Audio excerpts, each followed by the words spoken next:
La Sociedad Dominica de Medios de Comunicación, Sodomco, presenta A Pensar Más con Rosa María Palacios.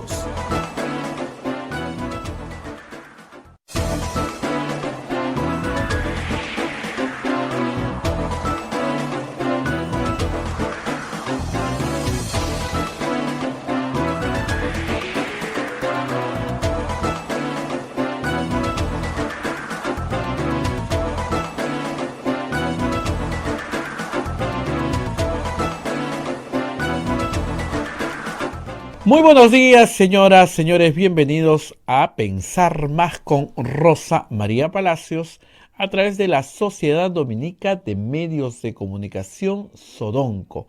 La Sociedad Dominica de Medios de Comunicación está integrada por Radio Santa Rosa en Lima, Radio Santo Domingo en Chimbote, Radio San Martín en Arequipa, Radio Cepagua en Ucayali, Radio Madre de Dios en Puerto Maldonado y Radio Quillabamba en La Convención. También estamos en cadena en Huánuco, Radio Huánuco, Ayacucho, Radio La Voz de Ayacucho, Puno, Radio Pública, Ancash, Radio Moro, Huancayo, Radio Cumbre, Satipo, Radio Milenio, Estación Solar, Radio Bancay, Yurimagua, Radio Oriente, Cajamarca, Radio Los Ángeles, San Valentín, Radio San Valentín Lampa, Radioactiva Cerro de Pasco, Radio Continental Huanta. AM Tagua nos ponen podcast en todo el Perú y el mundo y también la página web de Radio Santa Rosa, www.radiosantarosa.com.pe, y también los aplicativos móviles. Todos estamos en la señal de Facebook en vivo de Radio Santa Rosa. Estamos en el Facebook de Radio Quillabamba, también en señal en vivo, y estamos en todos los aplicativos móviles. Bien, estamos listos ya para compartir con ustedes el programa y ya nos conectamos con Rosa María Palacios. Rosa María, ¿cómo estás? Muy buenos días.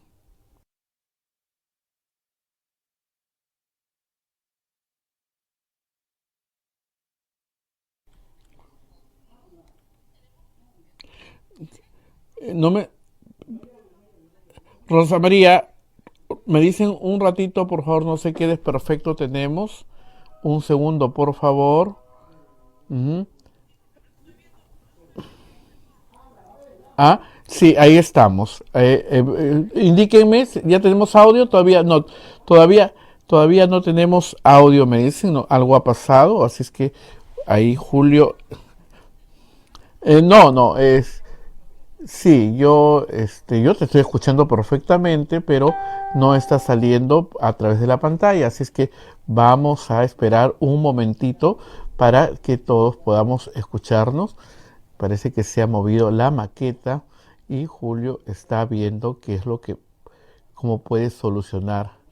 Sí, así es, así es. Vamos, no le escuchamos a Rosa María, me dicen. Eh, a ver, vamos a ver, no sé si podemos. Yo, yo escucho. Ya, ahí estamos, ya te escuchamos. Gracias a Dios, gracias a Santa Rosa. Siempre estas cosas de la tecnología. Lo que pasa es que se mueve la maqueta, a veces se mueve la maqueta y se desconfigura todo. Incluso YouTube, creo que todavía no estamos al aire en YouTube. Ahorita nos unimos a YouTube, pero sí en todas las plataformas de Facebook. Ahora sí le escuchamos bien a Rosa María, ¿me indican? ¿Sí? Perfecto, Rosa María, ahora sí. Mil disculpas. Ahora sí, espero que también la Adelante. imagen esté saliendo bien porque no tengo Sí, retorno todavía, pero sí, si la la tienen imagen ustedes, está saliendo perfecto. bien. Perfecto, está perfecta Muy la bien. imagen. Ahora sí me veo perfecta, ya está. Y llegamos con sonido y con voz. Y bueno, vamos con los auspiciadores de hoy. Empezamos con la Pontificia Universidad Católica del Perú. ¿Tu hijo o hija aún no sabe qué carrera estudiar? Podrá explorar sus opciones con el Tour Vocacional PUC en línea. Participará en talleres y charlas con expertos, clases modelo, junto con nuestros profesores y muchos más. Que explore sus opciones y decida su carrera junto con la PUC. Conoce más en turvocacional.puc.edu.pe. Ese fue nuestro primer auspiciador esta mañana. Y ahora vamos inmediatamente con las obras sociales de las religiosas dominicas en Arequipa. Hotel La Cuesta de Caima, de la Asociación Santa Catalina del Sena, de las Madres del Monasterio de Santa Catalina, es la mejor opción para tu estadía en Arequipa. Lo recaudado por el hotel sostiene las instituciones de apoyo social de las madres que benefician a niños, niñas, mujeres y adultos mayores en estado de vulnerabilidad. Informes en el Facebook e Instagram del Hotel La Cuesta de Caima, Arequipa. Policlínico Ángeles de la Salud ofrece servicios de calidad a precios al alcance de todos. Servicio de rayos X, mamografía, laboratorio de análisis clínico, ecografía, endoscopía y colonoscopía, tópico, farmacia y servicio de ambulancia. Contamos con un staff de médicos de alta calidad y modernas instalaciones con todas las normas de bioseguridad. Las Madres Dominicas del Convento de Santa Catalina contribuyen con sus oraciones por la salud física y espiritual de nuestros pacientes. Calle Antero Peralta A10, Urbanización San José, Humacoyo, frente a la iglesia del Sagrado Corazón de Jesús en Arequipa. Y finalmente nos vamos con todos los colegios dominicos que nos acompañan cada mañana. Colegio Sagrado Corazón Sofianum, 74 años al servicio de la educación en Arequipa, formando integralmente a la niñez y juventud desde la pedagogía de luz y verdad. El proceso de admisión para el año 2022 está abierto. Colegio Sagrado Corazón Sofianum, formamos en luz y verdad. El Colegio Privado Bilingüe Reina de los Ángeles, situado en La Molina, Lima, tiene como meta la educación de las virtudes cristianas para construir una sociedad más humana, más fraterna y más feliz. El Colegio Bilingüe La Asunción, perteneciente a la Congregación de las Hermanas Dominicas de la Inmaculada Concepción, ubicado en Trujillo, La Libertad, brinda una educación a jóvenes y niños basada en las virtudes y en la espiritualidad dominica. Colegio Santa Anita brinda educación católica desde el diseño curricular Luz y Verdad. Es una gran opción a los papás que buscan para sus hijos una educación de calidad con valores. Cuenta con docentes en el manejo de los entornos virtuales de aprendizaje para el desarrollo de habilidades de los alumnos que les hagan competitivos en la sociedad. Muy bien, estos son nuestros auspiciadores del día de hoy. Pero tenemos grandes noticias. En unos instantes va a estar con nosotros la presidenta del Congreso, la señora Mirta Vázquez, que, como saben, ya entrega el cargo, aunque no sabemos todavía a quién. ¿A quién será su sucesor en la presidencia del Congreso? Pero sí sabemos que tenemos presidente electo, vicepresidenta electa. Ayer tuvimos una entrevista acá con el abogado José Tello, en el que nos pusimos en el escenario optimista para terminar de una vez con esta larga controversia y recuerdo que quedamos claramente, establecimos claramente que se podía proclamar al presidente ayer mismo, más tardar hoy. Esa era la teoría. Pues bien, una fuente a eso de las 6 de la tarde me indicó que se proclamaba de todas maneras a las 7 de la noche, y así se realizó en una ceremonia virtual en la que participó también el mismo Pedro Castillo en una ceremonia breve, donde se dio lectura del acta de proclamación, y donde queda establecido claramente que Pedro Castillo ha ganado las elecciones por 44.000 votos, una diferencia mínima que recuerda a todos los que han participado en esta contienda electoral, que ha sido larga y difícil, que el voto en primera vuelta estuvo muy fraccionado, no hubieron claros punteros en ningún momento, y que el resultado final, Castillo-Fujimori, fue imprevisible para todos en realidad. Al final del día, hay que decir que esta tercera vuelta, es decir, lo que vino después de la segunda vuelta, ha enturbiado el proceso, lamentablemente. No porque haya existido en algún momento un fraude, sino porque cuando los que pierden no aceptan su derrota, suceden las cosas que han sucedido en estas últimas 6 semanas, muy desagradables para todos. Lo cierto es que Pedro Castillo ganó. Es ahora el presidente del Perú. La próxima semana, el 28 de julio, tiene que juramentar. Hoy mismo debería estar haciendo anuncios ya, por lo menos, o este fin de semana, más tardar, de primeros ministros, por lo menos, algunas figuras claves en el gabinete, reunirse con Julio Velarde, en fin, dar señales claras a la economía, Ayer, luego de esta breve ceremonia, se presentó ante el país desde el ya conocido balcón y señaló varias cosas. La primera es que iba a ser un gobierno abierto a técnicos, profesionales, sin importar filiación partidaria. Parece prudente de su parte anunciarlo, dado que Perú Libre es un partido muy pequeño, con muy pocos cuadros, y él, en realidad, es un inscrito reciente. No es ni fundador ni militante de Perú Libre, es una persona que fue buscada por Vladimir Cerrón para conducir el partido en esta contienda electoral y probablemente, con suerte, pasar la valla. Jamás imaginó que iba a resultar siendo elegido presidente del Perú. Y esa es la razón por la cual tiene que convocar a un gabinete mucho más ancho que aquel que, digamos, aquel voto que lo puso en el poder. Es interesante no solamente que haya recibido a tanta gente en estas semanas, sino que en su primer discurso anuncie que va a abrir las puertas a cualquiera que considere leal y digno, en el sentido de honesto, ¿no es cierto?, y transparente. Luego ha señalado que va a respetar la estabilidad económica y jurídica del Perú. Parece una frase soltada al viento, esperemos que no, porque en eso se juega su presidencia y nosotros nos jugamos nuestro futuro. La estabilidad jurídica y económica es justamente lo que no hemos tenido en los últimos 2 años. Hemos tenido una enorme inestabilidad política que se ha traducido en una enorme estabilidad jurídica y qué decir de la económica con una pandemia. Por lo tanto, ahí está, creo yo, la clave del discurso de Castillo. Y finalmente ha dicho que la Constitución se cambiará respetándola, lo cual es muy importante, y cuando el pueblo lo decida. Es claro que en este momento el pueblo no lo ha decidido así. ¿Por qué? Porque si hubiese 87 votos en el Congreso dispuestos a modificar el artículo 206 para establecer como vía de reforma de la Constitución una asamblea constituyente, entonces estaríamos en ese camino. Pero el voto popular de esta elección no marcó ese camino. Solo les dio a los que pidieron eso, a los que ofrecieron eso, 37 votos para Fuerza Popular y 5 votos para Juntos por el Perú. Eso hace una minoría de 42 personas en un Congreso de 130. Por lo tanto, el pueblo no lo ha querido. Si nos atenemos a lo que el pueblo ha dicho no. Cuando el pueblo diga sí, tendrá 87 votos para modificar el artículo 206 e instalar una asamblea constituyente. Creo que esto a esas alturas tiene que estar claro y dejar de ser un fetiche que se arroja de un lado al otro sin siquiera haber leído lo que dice la Constitución.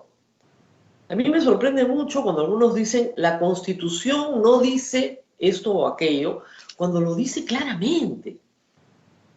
Pero hay finalmente en el triunfo de Castillo un asunto que no es menor y que a veces no valoramos, que es un asunto simbólico. Castillo percibe, y con razón, que él representa a pueblos olvidados y marginados de la historia de la República del Perú. Y que al bicentenario él llega como ese rostro nuevo, ese rostro que no es creación de la política limeña, sino que es creación, efectivamente, de lo que es el magisterio rural en el Perú. Hoy hay una bonita carta enviada por Flor Pablo, Susel Paredes y Ed Málaga, saludando al vencedor, que es lo que se acostumbra en una práctica democrática, y señalándole el camino simbólico de un maestro rural que llega al poder. Cuando una persona como Pedro Castillo llega al poder, los niños del Perú pueden entender algo que es a veces muy difícil de entender, que cualquiera puede ser presidente en una democracia. Se entiende mucho mejor el concepto igualdad ante la ley. Igualdad ante la ley. Bajo estas reglas del juego democrático, cualquiera puede ser presidente. ¿Llega, sin embargo, Castillo preparado para la presidencia? No, en absoluto. No se puede ser ingenuo, ¿no? Lo hemos repetido durante toda la campaña.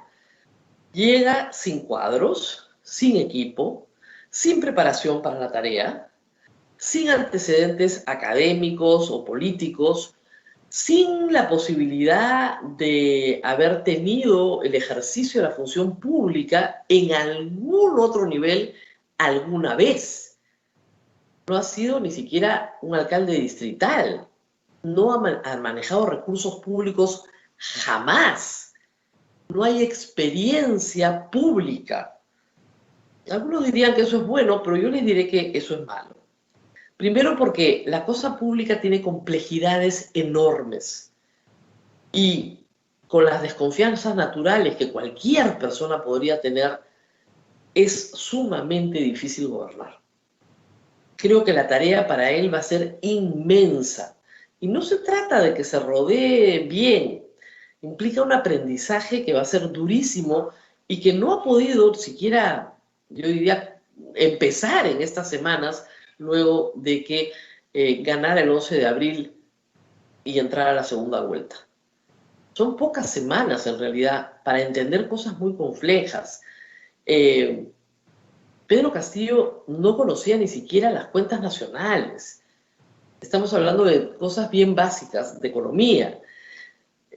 Y va a tener que aprender. Y va a tener que aprender porque, si bien no hemos elegido un virrey, ¿no es cierto?, hemos elegido un presidente para poder dirimir en un consejo de ministros y no dejarlo todo en manos de los expertos. Hay que saber hacer las preguntas correctas. Muchas veces un presidente no toma una decisión sin haber preguntado a todos. Y una vez que formula su decisión, esa decisión tiene que ser compartida por los demás. Y los demás tratarán de persuadirlo de que es una buena o de que es una mala decisión. Pero para tomar esa decisión tiene que entender claramente, cabalmente, de qué cosas se está hablando. Y eso no siempre es fácil. Entonces creo que sí viene una etapa de aprendizaje muy dura para él y, por supuesto, la etapa de formación del gabinete, que en su situación es clave. Obviamente también es clave controlar la mesa directiva del Congreso. No necesariamente con la presidencia del Congreso, que es una opción, pero sí con cierto control que le permita gobernar. Todo presidente entrante construye una alianza de facto para poder gobernar por lo menos el primer año de su gobierno. Y tendría que mirarse en el espejo de Kuczynski, que no logró hacerlo, para entender hacia dónde va a ir si es que no logra hacerlo. Hay algo que tenemos que recordar. Ningún presidente peruano en el siglo XX, y en el siglo XXI ha sobrevivido a un gobierno en minoría. Ninguno. Y tenemos los recuerdos claros de Bustamante Rivero, de Belaúnde Terry, primer gobierno, Alberto Fujimori, 1992, todos terminaron en golpe de Estado, porque el presidente no tenía mayoría. Ustedes dirán, pero Toledo no tenía mayoría absoluta, pero la construyó, hizo una alianza con el FIM. El APRA hizo una alianza de facto con el Fujimorismo. Y Ollanta Humala tenía una alianza de facto con los grupos de izquierda que lo llevaron al poder. Y cuando esa alianza se comienza a resquebrajar, pierde un gabinete. Pero ya faltaba poco para las elecciones y lo dejaron terminar de gobernar. Kuczynski a los 20 meses estaba renunciando. Vizcarra sin bancada, lo vacaron. Un presidente necesita construir una bancada. Tiene 42. Ahorita tiene 42 Vizcarra. Necesita llegar alrededor de los 50 para tener cierta tranquilidad. Podemos le va a dar votos y Somos Perú también. Probablemente el Partido Morado. Hasta ahí puede pasar con tranquilidad hasta los 55. Pero para llegar a los 66 que necesita para tener mayoría simple, necesita por lo menos a 10 de Acción Popular. Y necesita también a APP. Acuña le ha dado respaldo y reconocimiento a Pedro Castillo. Sin embargo, Sin embargo, hay que decir que los paisanos no necesariamente son leales. El señor Acuña ha dado muestras muchas veces de decir una cosa y que su bancada haga otra cosa, incluyendo bajarse el gabinete de Pedro Cateriano o traicionar a Martín Vizcarra 2 semanas después. Es impresionante. Entonces, no son leales. Su conducta no es la de la lealtad política. Para nada. Se van con cualquiera. Y lo mismo con Acción Popular, que según una especulación hoy día en El Comercio han señalado que ellos irían en alianza con el gobierno para la mesa directiva siempre y cuando presidan la mesa. Es decir, me como la torta completa. No son el partido que más curules tiene, pero igual, si vas conmigo, yo solo como presidente. Al otro lado está evidentemente Fuerza Popular, Renovación Popular, que ya están prácticamente en una alianza de facto también, y Avanza País. Suman 43. Valer se va obviamente al otro lado. Podrían crecer hacia APP y crecer hacia Acción Popular, obviamente, y también llegar a 66 votos. El problema es que Keiko Fujimori ha tenido un desempeño que considero yo vale la pena, digamos, analizar, aunque sea por última vez. Su mensaje ayer no fue un mensaje de aceptación, fue el mismo mensaje que tuvo con Kuczynski, palabras más, palabras menos. Es decir, el presidente es ilegítimo, me han robado la elección, pero como lo han proclamado no me queda más que aceptarlo. Eso no es una aceptación, eso es una hipocresía. Esa es la verdad. Es un acto absolutamente hipócrita, como fue su reunión con Kuczynski, ¿se acuerdan ustedes? Y con Cipriani, ¿no es cierto? Es absolutamente hipócrita. Lo que va a hacer Fuerza Popular y Keiko Fujimori es obstruir, obstruir y obstruir. Hemos tenido un aperitivo de su conducta en las últimas 6 semanas. Ya deberíamos tener gabinete nombrado, no juramentado, pero nombrado, por lo menos conocido. Ya deberíamos tener seguro a Julio Velarde en el BCR, discutido el próximo directorio del BCR, ya deberíamos tener los ministerios entregados, y no tenemos nada de eso porque Keiko Fujimori se dedicó a inventarse una narrativa de fraude que no es más que un invento de una picona que perdió. Ese es el tema. Y esa tiene que ser la líder de la derecha. La verdad es que es bien difícil. He escuchado voces amables, ¿no? El señor, el almirante Montoya ha dicho que, bueno, ha llegado la hora de la reconciliación y de voltear la página, ¿no? Pero un momentito. O sea, yo esto de las volteadas de página sin hacer un pequeño duelo, no me lo creo, ¿ah? Hay que hacer un poquito de, ¿no? Unas semanitas después de, ¿no? De tranquilizarse un poco. O sea, uno no puede estar desfilando, ¿no es cierto?, el fin de semana del 4 de julio ante la OEA a pedir auditoría porque aquí ha habido una estafa, una trafa, ¿no es cierto?, y 3 semanas después decir, bueno, ya perdimos, pues no, nos reconciliamos.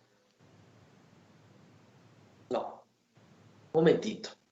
Primero, un poquito de examen de conciencia, ¿no?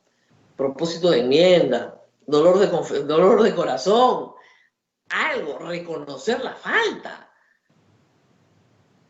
Reconocer la falta. O sea, Keiko Fujimori ha perjudicado la sucesión democrática del país con un invento.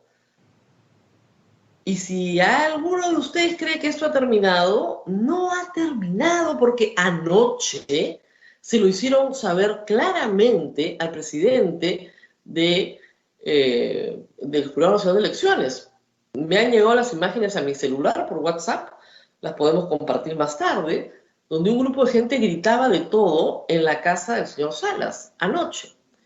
Hostilización, hay que decirlo, que ha sido permanente durante el trabajo del jurado.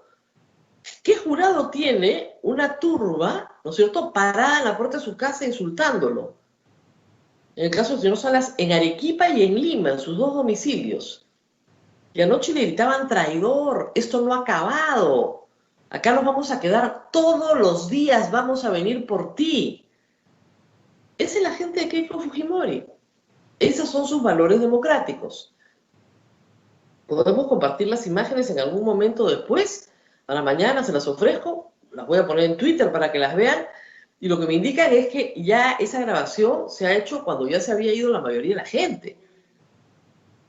¿Que vamos a seguir así todos los días? ¿En serio? Traidor, maldito, desgraciado. Entonces, a los señores políticos no aceleren, ¿no? Esto de la reconciliación, de voltear la página, pues son unos hipócritas.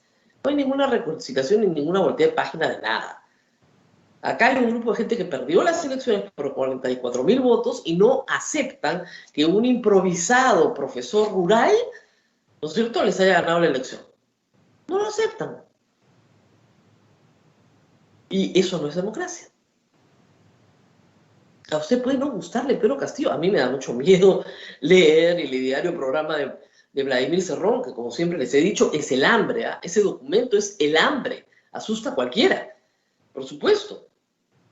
Pero democracia implica, como en cualquier competencia, aceptar las reglas del juego y aceptar que perdiste. Y no perjudicar un proceso democrático llenando de dudas a personas de buena fe que de repente encuentran esta idea de que hay un fraude, una especie de consuelo a su angustia. Y luego, cuando ya está todo consumado, porque iba a terminar así, desde el 6 de junio sabemos que iba a terminar así, ¿no es cierto? Desde la noche del 6 de junio en que Ipsos sale con el conteo rápido, iba a terminar así, hubieran ahorrado a mucha gente, ¿no es cierto?, la angustia de no tener decisiones ya tomadas, que se han podido tomar hace un mes.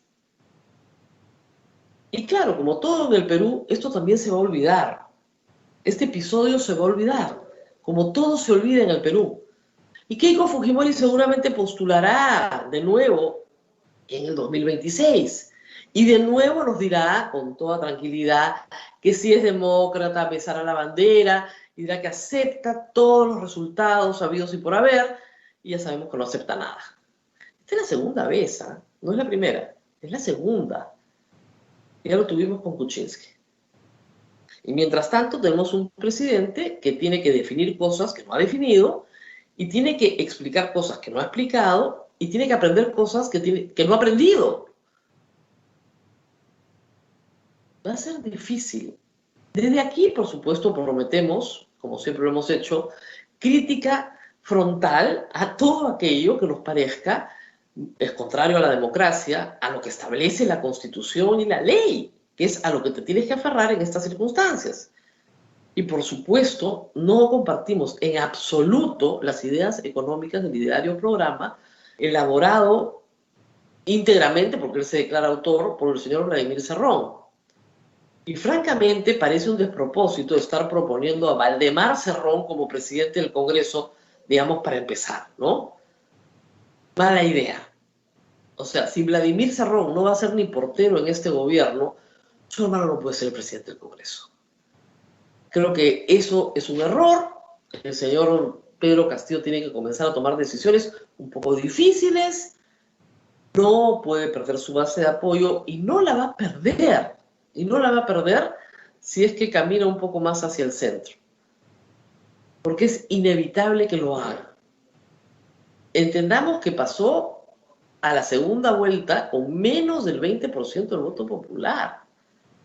Y que efectivamente, si uno cuenta los votos válidos y, digamos, y resta los nulos y los blancos, etcétera, el señor Castillo y Keiko Fujimori no alcanzan ni a un tercio del padrón, ninguno de los dos, un tercio del padrón. Otro tercio del padrón no votó.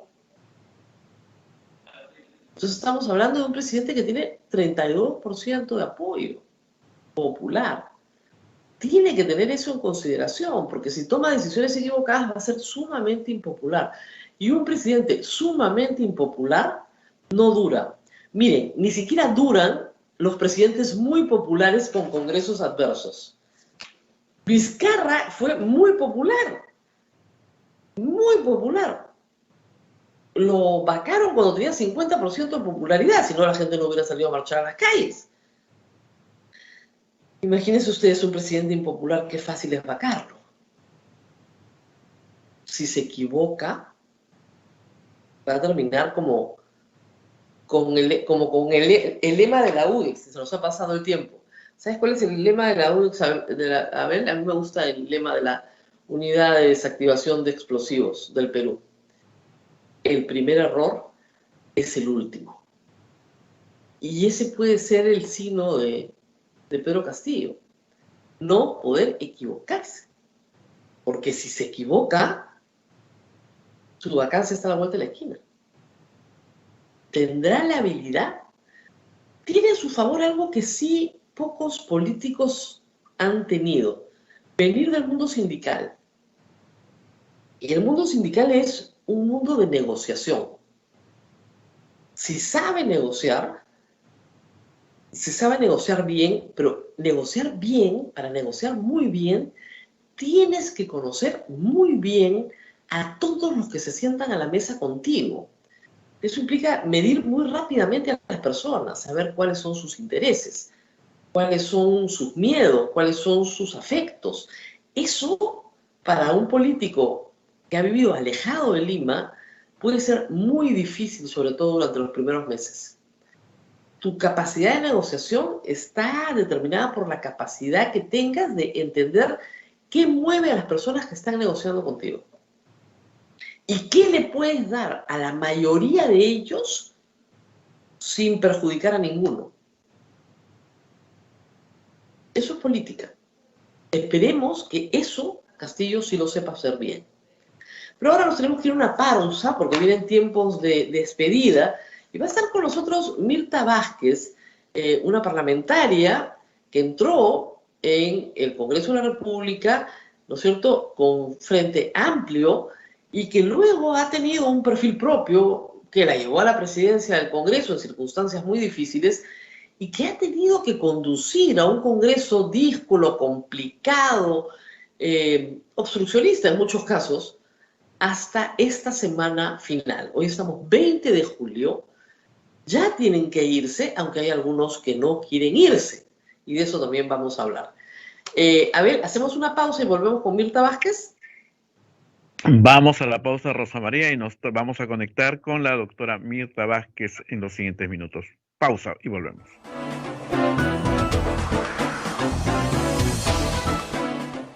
Sodomco, Sociedad Dominica de Medios de Comunicación.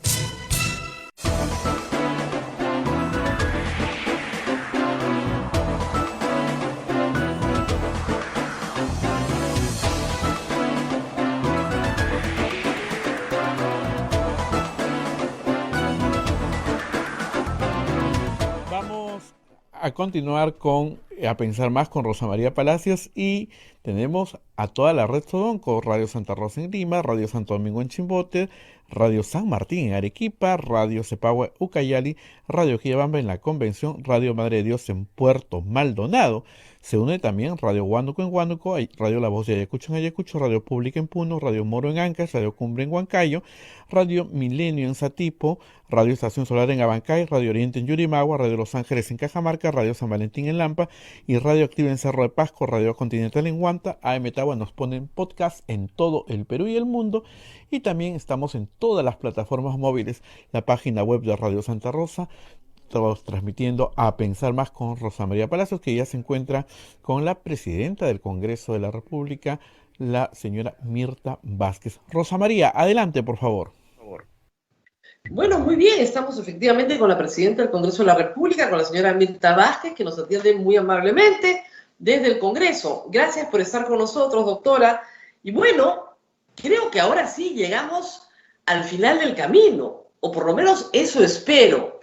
Sin embargo, doctora, hay comisiones que siguen sesionando. Hoy 20 de julio. ¿Cuándo termina sus labores el Congreso que usted preside? Sí, muy buenos días, Rosa María, agradeciéndote por la invitación. Efectivamente, nosotros terminamos legislatura el viernes 16 y reglamentariamente ya las comisiones no debieran estar sesionando. Es verdad que la subcomisión de acusaciones ahí tiene una excepción, sin embargo, también por los tiempos yo creo que lo recomendable es que ya no esté resolviendo casos porque se pone un poco en duda si es que lo están haciendo con la debida deliberación. Estamos a pocos días de entregar los cargos, digamos, este viernes ya se instala el nuevo parlamento, se juramentan los nuevos parlamentarios, y yo creo que no es muy buena la señal de que por encima del ingreso del nuevo Congreso, pues hayan comisiones que quieran estar todavía resolviendo situaciones, ¿no? Entiendo que ya cambiaron hasta los cartelitos en las puertas. ¿No es cierto? Exactamente. Ya pusieron nombres nuevos, ya lavaron las alfombras, ya les hicieron el curso de inducción. ¿Por qué no se quieren ir? Mira, Rosa María, yo justamente eso les planteaba el día viernes cuando había un grupo de parlamentarios que decían y solicitaban ampliación de legislatura. Yo, en verdad, creo que hubiese mirado con buenos ojos si se tratara otro contexto, ¿no? De otro contexto, pero estamos en un contexto donde sobre todo la situación es apremiante. Tenemos que generar condiciones incluso materiales para que el nuevo Congreso se instale. Entonces yo les explicaba, por ejemplo, que desde el día sábado ya tenían que empezar la colocación de por ejemplo, las curules y la identificación de los nuevos congresistas, y que eso era un trabajo práctico que se tenía que hacer. Incluso en el tema del sistema informático ya tenemos que cambiar, porque ahí teníamos los nombres de los 130 parlamentarios para la votación y ahora tenemos que cambiar, y todo eso lleva un tiempo, y eso no lo entendían. Muchos decían, no, pero ¿qué daño hacemos? Hay que sesionar virtualmente. Hay que entender que incluso las sesiones virtuales tienen todo un aparato detrás, una organización, y no podemos estar haciendo eso porque se podría malentender como un sabotaje al ingreso de nuestros sucesores. Nosotros nos hemos comprometido como Congreso complementario a facilitar esa transición y creo que hay que cumplirla, ¿no? Así es. Vamos un poco entonces a su gestión. Este Congreso ha tenido en realidad tres presidentes, por ponerlo de alguna manera: Merino, Sagasti y usted.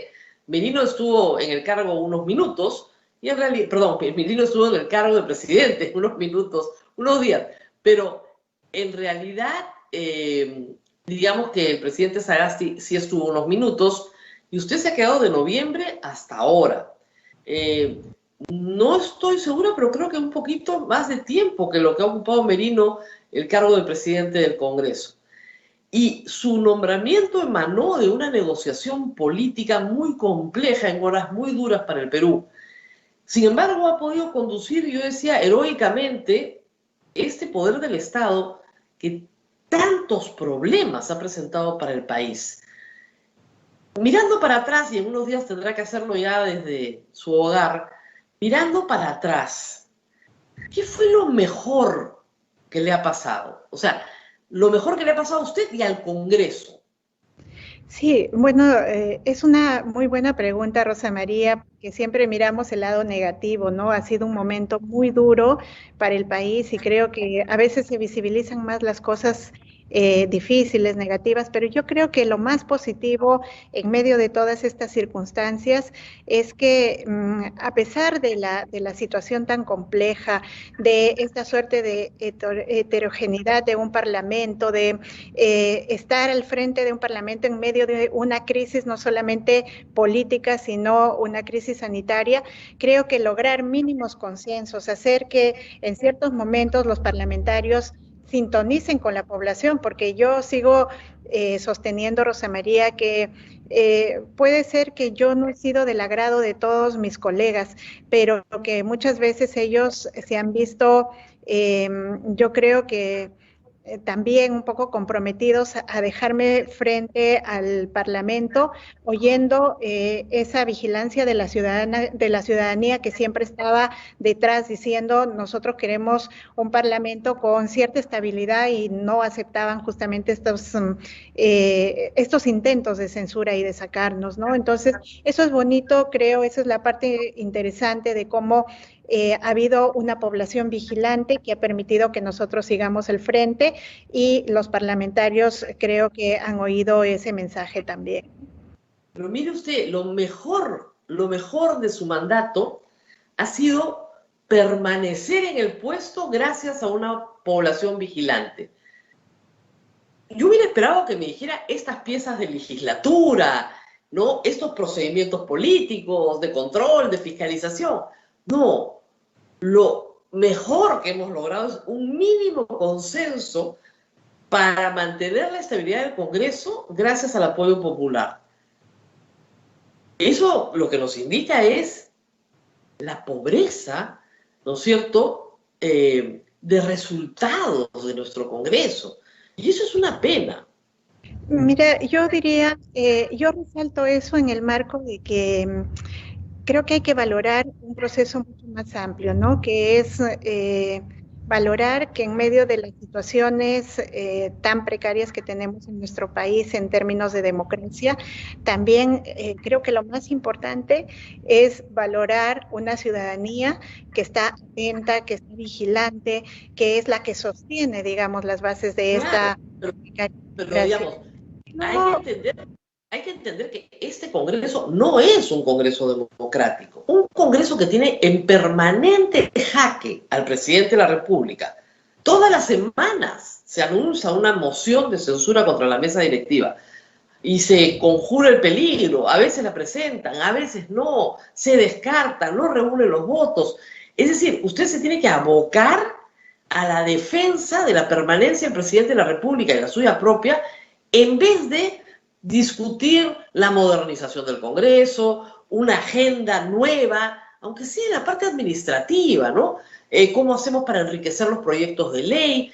Una preocupación del Congreso entrante, evidentemente, es que el Ejecutivo no te puede, ¿no es cierto?, declarar 12 acciones de inconstitucionalidad porque no están revisando correctamente la parte constitucional de las normas, porque tienes una muy pobre Comisión de Constitución. Entonces, ¿no le da un poco de frustración que temas importantes, usted es abogada, no se hayan podido tratar o tratar de mejorar?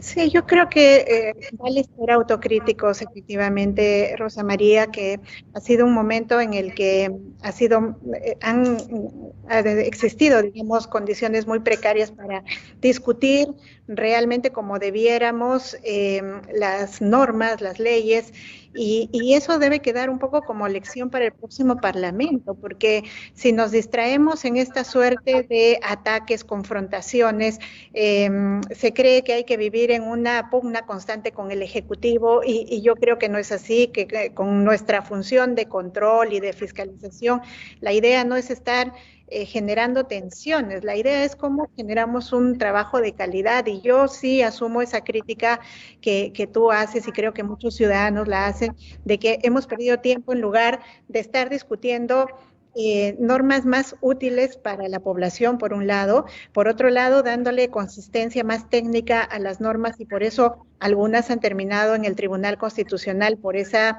precariedad, digamos, pero también nosotros tenemos que defender que algunas normas han terminado en el Tribunal Constitucional y que no, nosotros creemos que tenemos argumentos como para seguir defendiéndolas.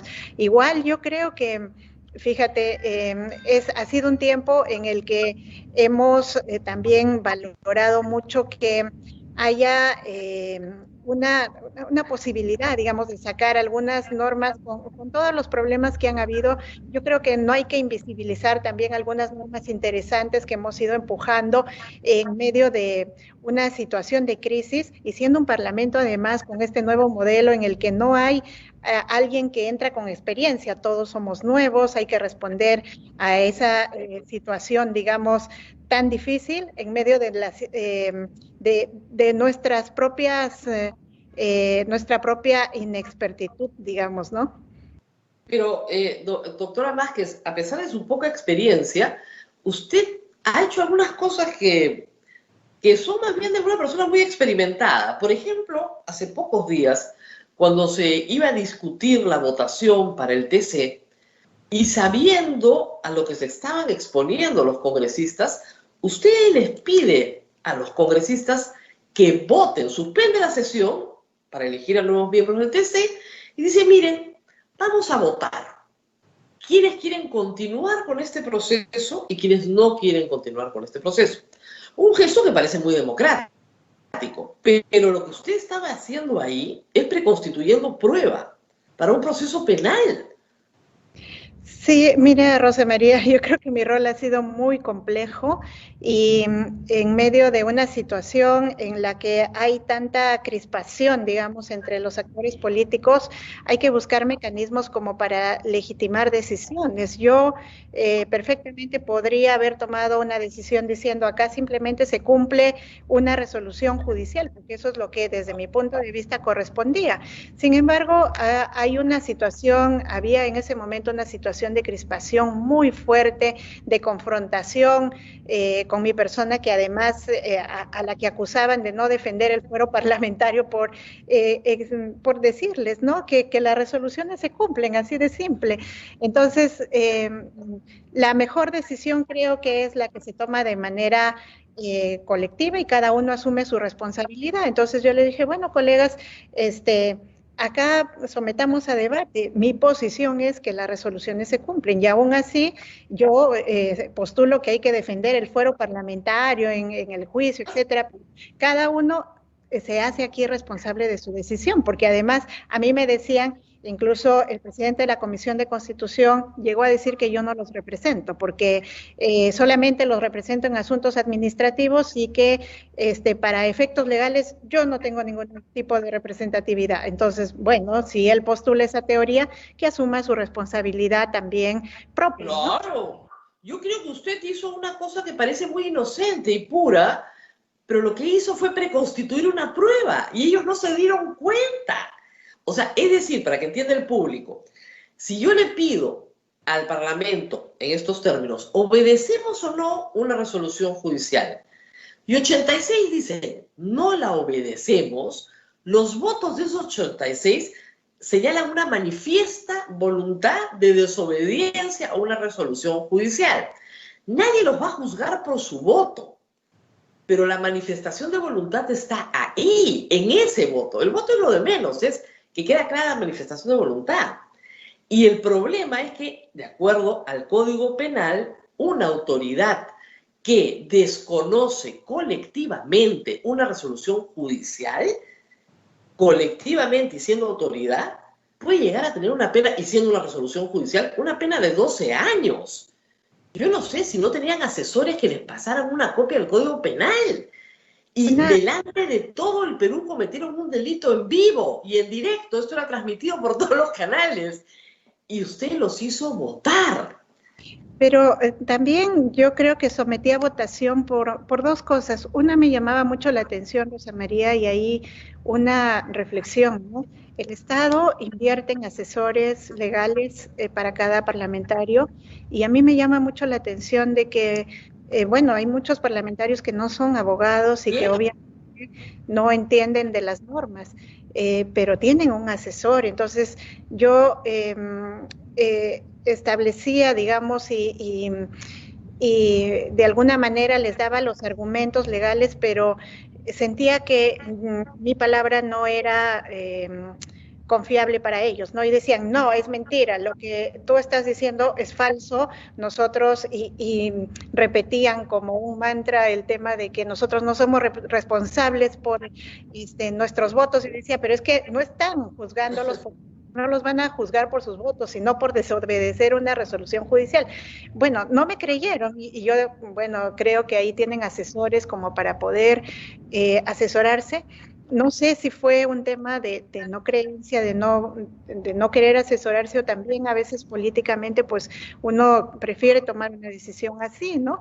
Y bueno, en ese sentido también no me parecía justo, Rosa María, porque habían varios parlamentarios que no querían que ser procesados por este tema, que querían obviamente defender su posición, y haber dicho simplemente que el Parlamento en general no va a acatar la resolución, nos hubiese hecho responsables a todos. Y en este era para establecer una responsabilidad penal, si alguien se quería someter a ese riesgo, pues tenía que asumir directamente esa responsabilidad. Por eso es que yo consideré lo adecuado que cada uno pueda votar, ¿no?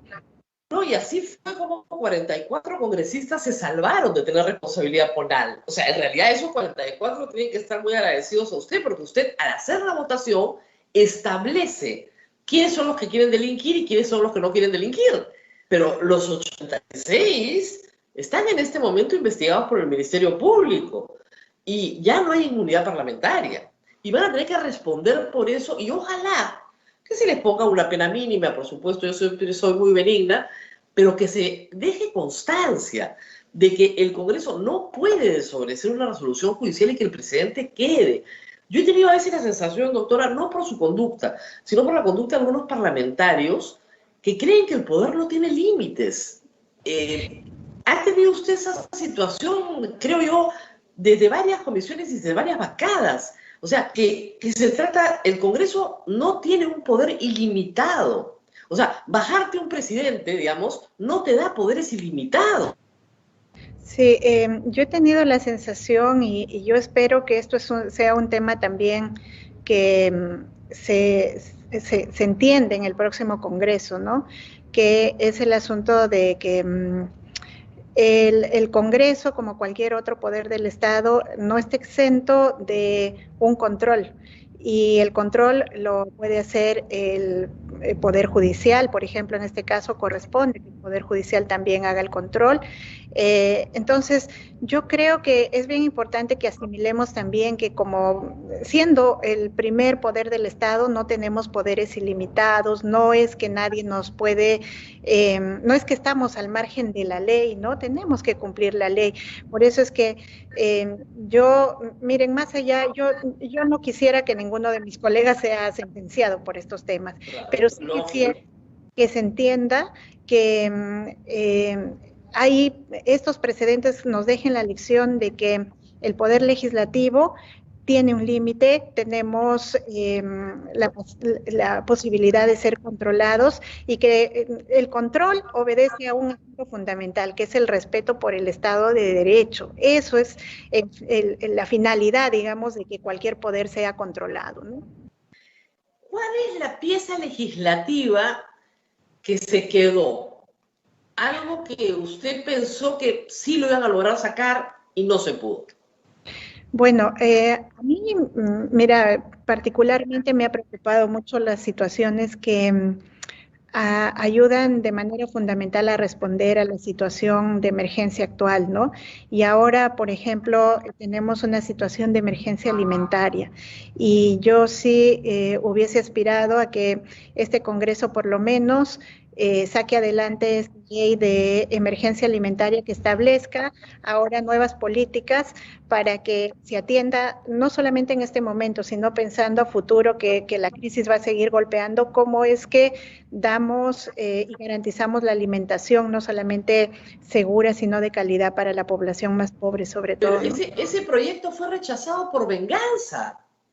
Sí, parte de ese proyecto, porque teníamos dos proyectos complementarios y la idea era que estos dos últimos plenos se trabajen los dos. Y justamente cuando se cayó lo de la elección del TC, el Congreso hizo una votación, el Pleno hizo una votación para que la mesa directiva no volvamos a agendar proyectos. Y nosotros como mesa directiva no es que metemos nuestros proyectos, sino los proyectos que nos parecen más importantes. Vienen de instituciones como el Ejecutivo, el Poder Judicial, etcétera. Pero no, quisieron poder quitarle a la mesa directiva y a la presidenta el poder de agenda, y lo lograron, que es el único poder que tiene la presidenta de la mesa directiva, que es el poder de agenda. Y eso ha sido muy, muy dramático. Tal vez otro presidente del Congreso hubiera renunciado inmediatamente, ¿no? Pero usted decidió que se votara nomás. Ya estamos a la vuelta de la esquina, ya nos estamos yendo, voten lo que quieran. ¿Por qué no peleó un poco por eso? Primero, fíjate, lo que pasó en realidad es que cuando se votó eso, yo no estaba presidiendo la mesa, estaba el vicepresidente Luis Roel, estaba presidiendo y entonces fue un momento también de mucha confusión y él prefirió ir democráticamente al voto, digamos. Yo realmente luego lo discutí un poco con él y yo le decía, no corresponde eso. Tendríamos que haber peleado porque eso es antirreglamentario. Además que la agenda no le corresponde ser definida en el pleno, la agenda se define o en el consejo directivo o en la junta de portavoces. Entonces, eso es una decisión antirreglamentaria. De hecho, yo ese día no hice cuestión de Estado, pero sí la hice en el momento de la junta de portavoces y yo dije que no nos iban a quitar esa posibilidad, porque además, fíjate, Rosa María, esta mesa directiva ha sido democrática como nunca antes, y yo les puedo decir eso directamente, porque cuando hemos estado en otras, digamos, mesas, con otras presidencias como la del señor Merino, nunca le preguntaban a cada grupo parlamentario qué proyectos quieren que se debaten en el Pleno, jamás nos preguntaron. Entonces, cuando nosotros hemos ingresado, sí les dijimos a los grupos parlamentarios, miren, cada uno va a poner tantos proyectos, y así vamos a repartirnos para que en el Pleno entren los proyectos democráticamente que eligen todas las bancadas.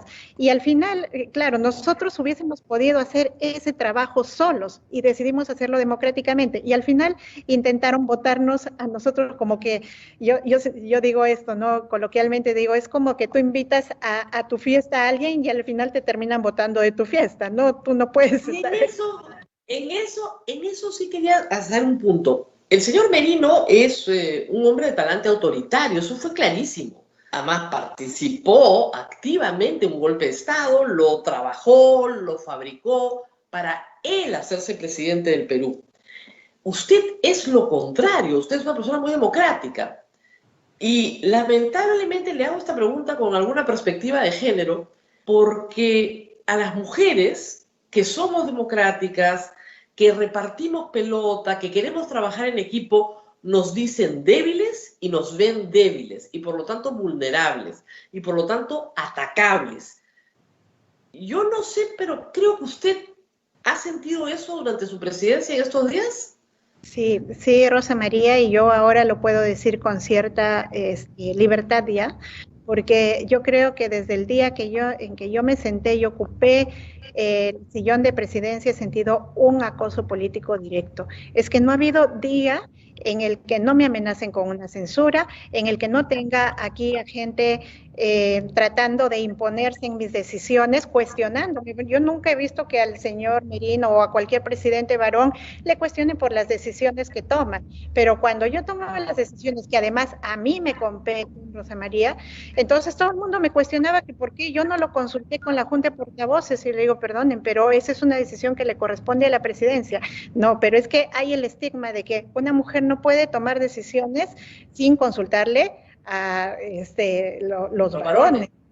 Y la otra cosa que yo he sentido es todo este ataque político por cada cosa que yo hacía. Yo lamentablemente he sentido que cuando una mujer intenta poner orden, la llaman, a mí me han llamado desde autoritaria hasta, me han dicho que soy pues una dictadora, ¿no? Dictadora, autoritaria, hasta adjetivos como mandoncita, ¿no? Ah, mandoncita ha salido, ¿no? Y venían aquí muchas veces a decirme que si quiero terminar, me lo han dicho así algunos parlamentarios, Rosa María, y es terrible, me venían a decir que si quiero terminar ahí arriba en la mesa directiva, que no me haga problemas y que acceda a varias cosas que ellos pedían. Y yo les dije, no, no. Y yo finalmente no quiero terminar en la mesa directiva, no es mi aspiración, creo que sí es importante para la gobernabilidad, pero si me sacan por tomar una decisión adecuada, sáquenme, ¿no? Entonces muchas veces... Pero doctora, ¿cosas de qué naturaleza? ¿Personal? Mira, por ejemplo, un solo ejemplo, y creo que esto no es una infidencia. Han hecho pedidos en los últimos meses una cantidad de parlamentarios, solicitudes para que se vayan de viaje a Estados Unidos, ¿no? Y entonces, Claro, yo revisaba y decía, bueno, pero esto no se justifica. ¿Para qué se va usted? Yo leía su solicitud y muy curioso porque habían conseguido la invitación de un señor que es senador de un estado de los Estados Unidos, ¿no? Que es como si fuera pues un diputado regional, digamos, que les hace la invitación a varios y les dice que vengan a un intercambio para saber cómo se hacen las leyes y cómo se hace la labor de fiscalización, por ejemplo. Y yo les decía, pero a ver, estamos a menos de un mes de irnos. Si el Estado invierte en ustedes para mandarlos de viaje a Estados Unidos, es porque luego el Estado, esa inversión se tiene que retribuir. Pero ¿cómo se justifica si ustedes ya se van en un mes? ¿Cuál es la utilidad de mandarlos a hacer un intercambio? Además, no sé, de cómo se hace labor de fiscalización en Estados Unidos. Entonces, finalmente yo les terminé negando a la mayoría los viajes. Con razón. El problema, doctora, usted no se ha dado cuenta, es que acá en Estados Unidos te vacunan en el aeropuerto. Y creo que habían varios que querían ir a vacunarse gratis. Cuando les dijeron que la vacuna era gratis, seguramente pensaron, claro, el pasaje me lo tiene que pagar el Estado. ¿Qué tal tacañería? Por último, ellos tienen su sueldo, que compren su pasaje, no cuesta tanto, por el amor de Dios. Hasta el pasaje se lo quieren sacar al Estado peruano. Qué vergüenza, ¿no? Pero qué bueno que lo cuenta, porque lamentablemente son estas pequeñeces, estas mezquindades, los que generan después lealtades y deslealtades. Eso es una cosa terrible. Bueno, bien lo sabía Montesinos, ¿no? Que repartía pasajes, repartía bolsas de viaje, repartía de todo, canastas navideñas, lo que fuera, con tal de tener, ¿no? Con su cariñito cada uno. Y de repente usted pues no ha sido cariñosa, como esperaban los congresistas. ¿Cómo Ese es será? el problema. Y yo hice una gestión que seguramente para muchos fue diferente, ¿no? Porque vienen y te piden cosas y finalmente si no se justifica, pues no se justifica, Rosa María. Y como alguien me dijo, no es tu plata, le dije, tampoco es la suya y es la plata de todos los peruanos. Y entonces me han puesto aquí y yo voy a usar de manera absolutamente responsable los recursos. Entonces se fueron amenazando, me recuerdo alguna vez de acá diciendo, somos 11 votos. Yo le dije, hagan con sus votos lo que les parezca.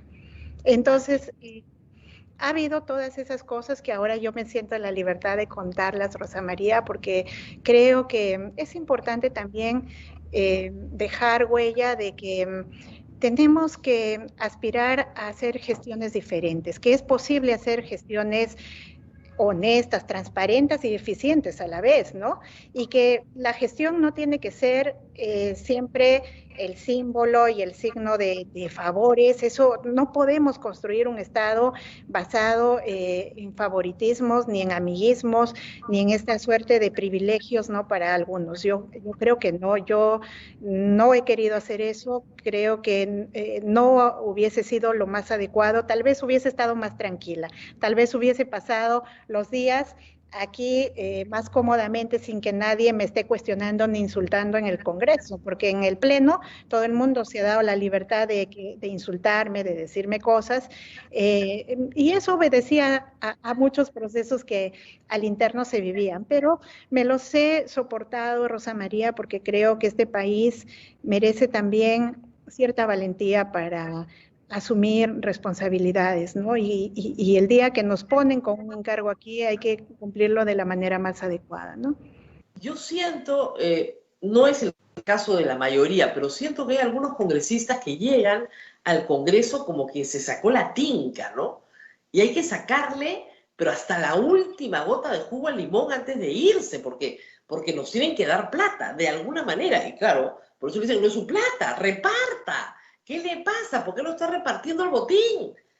Y eso obviamente explica, claro, mucho la animadversión. Lamentablemente llega a la política mucho pesetero, pues una cosa pues minúscula, un pasajito a Estados Unidos, unos viáticos, ¿no? Mucho de eso lo veíamos en las llamadas telefónicas de los hermanitos, ¿no? Un teléfono, en las entradas del fútbol, o sea, pequeñeces, pero que establecen todos estos vínculos corruptos que son constantes en el Estado. Qué bueno que no se haya gastado esa plata y que usted pueda terminar su gestión. ¿Alguna ley de la que sí se sienta orgullosa, digamos de todo el año? O sea, no solamente de su gestión, sino anterior. alguna una pieza, bueno, esto valió la pena. Esta pelea nadie dijo si valió la pena. Yo creo que hay varias que yo podría mencionar, ¿no? Por ejemplo, nos hemos empeñado mucho en el tema de seguridad alimentaria y logramos por lo menos que las iniciativas ciudadanas como ollas comunes sean atendidas y que ahora estén reguladas. Hemos intervenido en cosas tan importantes como vivienda social, hay una ley que acaba de ser aprobada, el tema de salud, la doble contratación de los médicos ahora que hace falta personal de salud. En el tema de reforma política, la eliminación de la inmunidad parlamentaria ahora me queda claro que es muy necesario. El tema de la regulación de los aportes para los partidos políticos también es una pieza fundamental.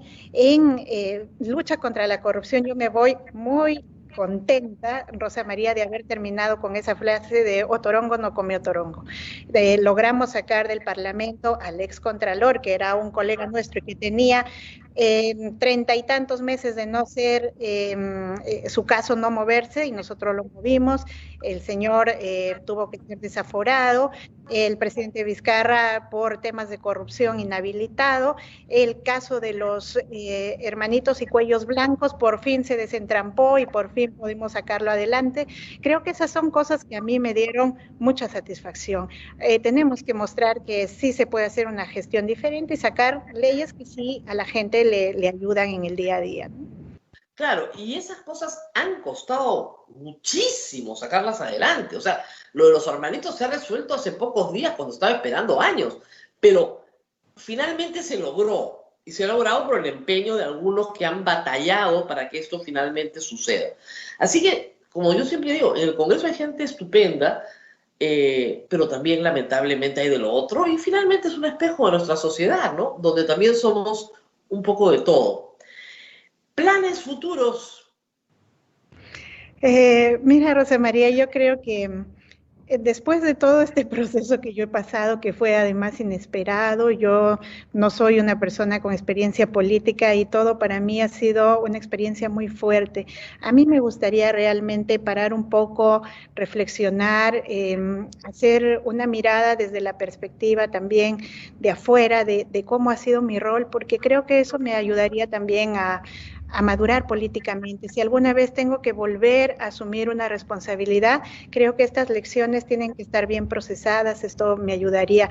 Me gustaría volver a mi vida de docente universitaria, hacer mi labor de abogada, pero sí, fíjate, hoy más que nunca me queda claro de la necesidad de seguir haciendo política, y eso no significa siempre estar en un cargo, significa seguir construyendo propuestas y sobre todo me gustaría colaborar desde las bases formando nuevos liderazgos. Lo que necesitamos para este país es gente nueva que entre a la política, que entre a hacer verdadera política, y creo que es muy importante dejar el mensaje que aunque seamos pocos, aunque hayan pocos políticos realmente digamos, conscientes de su labor, sí pueden generar transformaciones. Yo lo he vivido en este tiempo tan difícil, pero tan aleccionador para mí misma, ¿no? Usted ya está fuera de Frente Amplio, ¿verdad? Y yo he sido una invitada del Frente Amplio, simplemente. Pero ya no tiene ninguna relación con ellos y no tiene ninguna relación de militancia con nadie. No, con nadie. Yo soy una mujer de izquierda, me considero. No estoy afiliada a ningún partido político.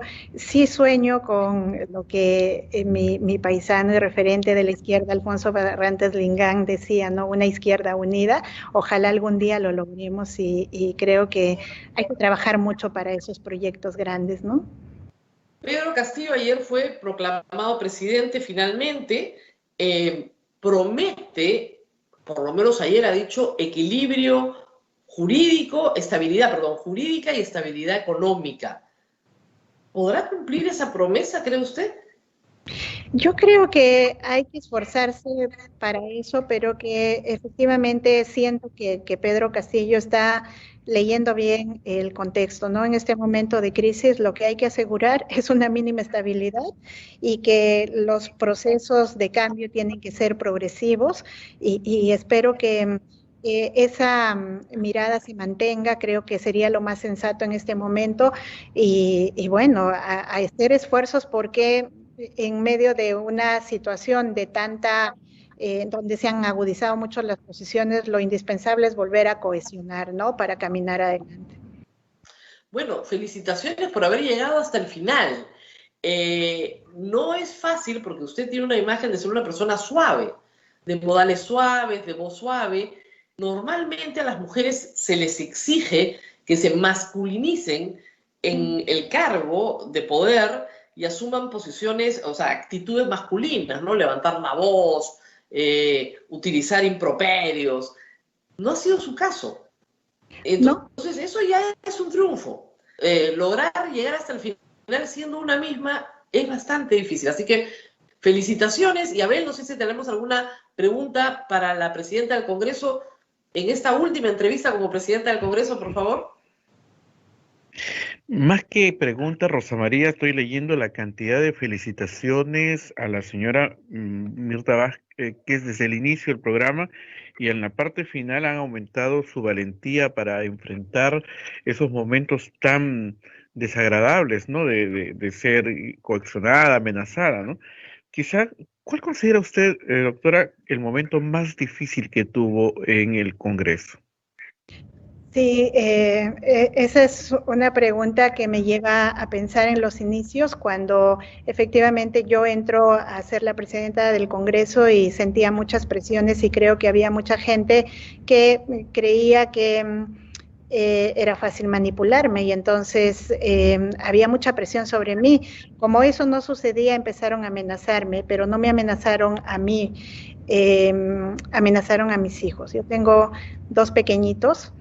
Y fue un momento muy difícil cuando se practicó este tipo de sicariato político, ¿no? O discutes o pones en la agenda estas normas o la gente está yendo a tu casa, y circulaban mi dirección por las redes sociales. Y claro, yo me imaginaba a mis 2 criaturas solas con mi esposo y claro, eso me puso realmente terriblemente mal, ¿no? Creo que fue una cobardía total y claro, fue el momento en el que uno siente hasta dónde puede llegar a ser de miserable alguien que piensa que hace política, ¿no?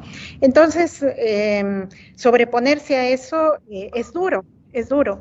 En ese momento hasta pensé dejarlo y renunciar, pero creo que también no hay que responder como algunos esperan. Creo que eso esperaban de mí.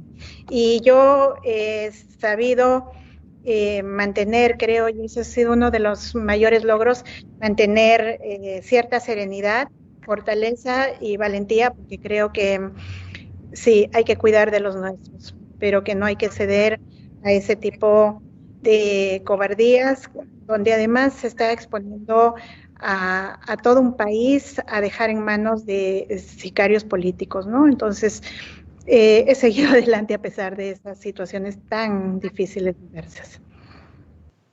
Pero la amenaza llegó a concretar, o sea, usted sabe perfectamente quién la amenazó.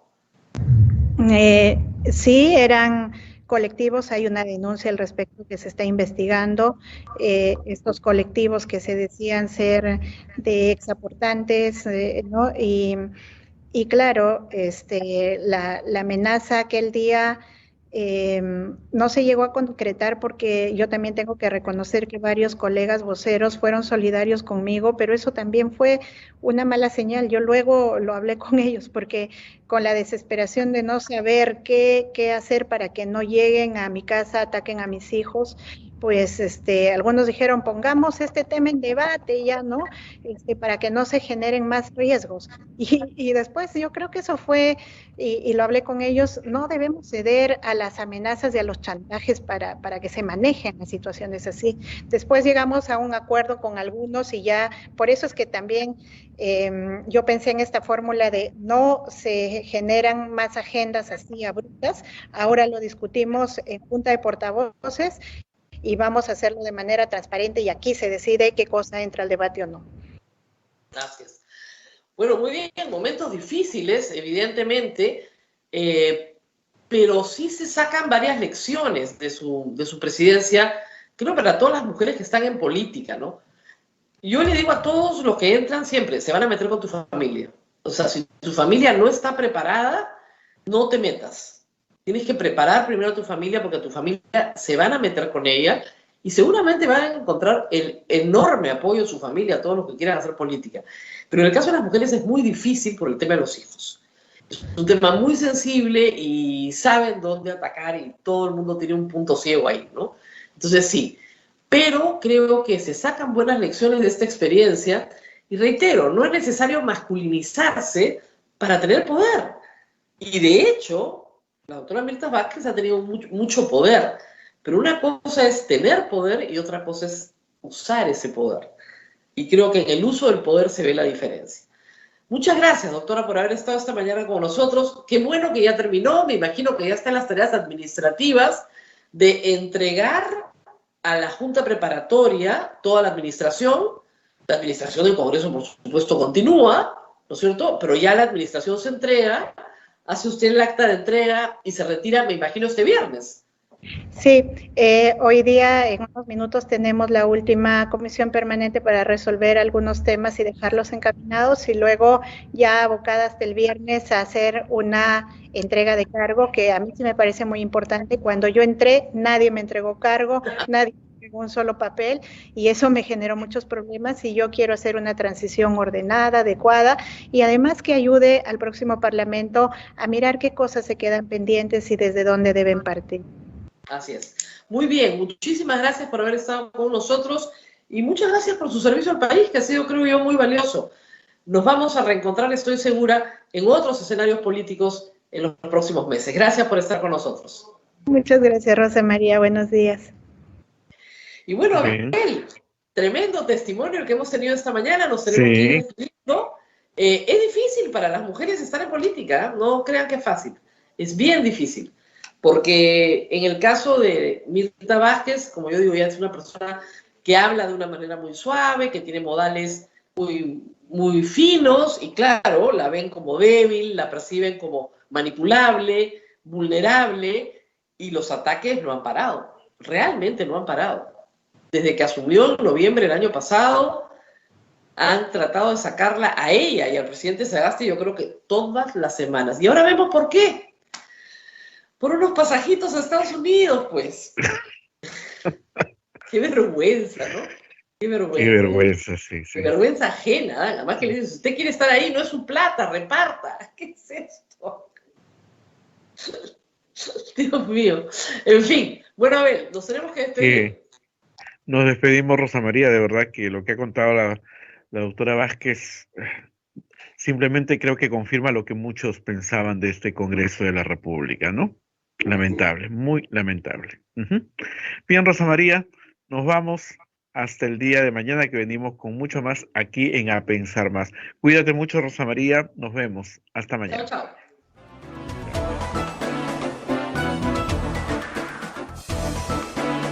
Hasta aquí, A Pensar Más con Rosa María Palacios. Este programa fue producido por la Sociedad Dominica de Medios de Comunicación, Sodomco.